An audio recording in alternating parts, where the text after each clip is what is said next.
Carlos Castaneda, a bright-eyed and curious anthropologist, embarked on an exhilarating adventure that would forever change the trajectory of his life. As he traversed the vast landscapes of his journeys, he stumbled upon a mystical encounter that would shape his understanding of the world. In the midst of his explorations, Castaneda had the privilege of crossing paths with an enigmatic Yaqui Indian shaman by the name of Don Juan. This extraordinary meeting would ignite a profound connection between the two souls, leading them down a path of spiritual revelations and unparalleled enlightenment. It was during these sacred moments, infused with the powerful presence of peyote, that Castaneda delved into the depths of the universe's inner workings, engaging in profound discussions with the wise and ancient Don Juan. The ethereal bond they shared opened Castaneda's eyes to a kaleidoscope of knowledge, revealing secrets that transcended the boundaries of conventional understanding. One recurring theme that Don Juan would emphasize was that he frequently discussed was the concept of death. This subject held a particular significance for Carlos himself, as he grappled with the internal struggle of conquering his own fears and uncertainties surrounding mortality. Castaneda's exploration of death in his writings offers readers a unique perspective and invites them to ponder the mysteries of life's ultimate transition. Don Juan harbored a profound belief that he was constantly pursued by the very entity that brings finality to all existence: death. Paradoxically, however, he also regarded death as his most valuable teacher, his ultimate guide and mentor in the intricate dance of life. This enigmatic perspective bestowed upon him a unique courage, enabling him to confront the ephemeral nature of human existence with an unwavering determination and an unyielding thirst for knowledge. In the depths of his soul, Don Juan found solace in the ever-present presence of death, for it reminded him of the preciousness and fragility of each passing moment, compelling him to seize every opportunity and live life to its fullest potential.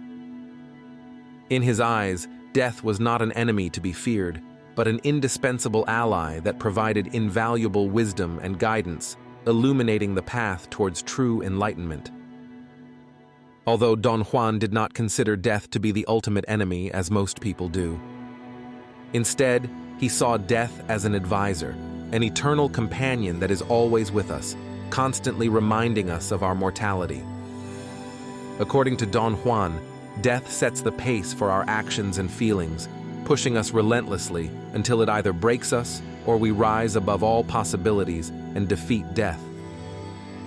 He believed that death is not our destroyer, but rather a catalyst for courage, cunning, and ruthlessness in the pursuit of spiritual growth. Don Juan believed in the concept of the eagle, as he conceptualized it, represented the vastness and immensity of a higher reality beyond our human perception. He saw the eagle as a representation of a hidden force that governs the world and influences all living beings. According to Don Juan, the eagle's commands are instantly perceived by all creatures on Earth, but each creature interprets them in their own unique way. This belief in the eagle's existence and its influence on our perceptual world drove Don Juan and other warriors to seek a deeper understanding of the flow of emanations and how they shape our reality. The examination of the second attention, according to Don Juan, begins with acknowledging that the first ring of power, which confines us, is a physical barrier. Despite the uncertainty and resignation that contemplating the eagle brings, Don Juan believed that only by persisting and exploring the unexplored awareness within us can we uncover what the eagle has concealed. Don Juan believed that the eagle, as described by the ancient Toltec shaman otherwise known as seers, was not just a poetic image, but a literal force in the lives of warriors. He thought that the seers who called it the eagle were either foolish or making a joke because eagles not only lay eggs, but also lay turds. However, the seers saw that when sentient beings die, their awareness flies away and is consumed by the eagle.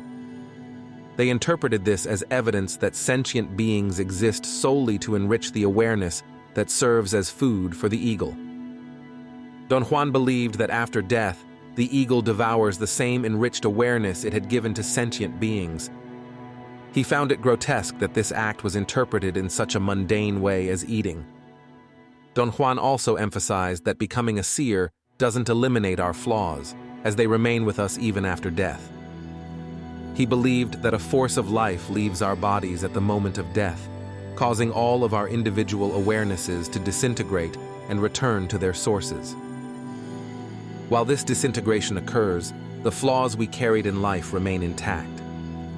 Don Juan compared the process of a warrior journeying into the unknown to dying, with the exception that the warrior's cluster of single feelings expands without losing their connectedness. Don Juan's perspective suggests that the flaws we carry in life are not easily shed, and this understanding prompts him to advocate for living with the totality of ourselves in order to make the most of our existence. By recognizing and acknowledging our flaws, we can strive to transcend them and live with purpose and intention. He also described the concept of what happens after death as a concrete region that shamans referred to as the active side of infinity. According to Don Juan Matus, the active side of infinity is the profound understanding and connection to the mystery of the universe. Don Juan believed that people often take themselves too seriously and fail to truly appreciate the vastness and enigma of existence. He emphasized the need to remove oneself from a conventional, mundane perspective and embrace a deeper, more expansive awareness. Don Juan's teachings encouraged individuals to be tough with themselves, to be decisive, and to take full responsibility for their actions. He believed that by doing so, one could attain a deeper level of consciousness and become a person of power. Ultimately, understanding the active side of infinity meant recognizing that life itself is full of infinite possibilities.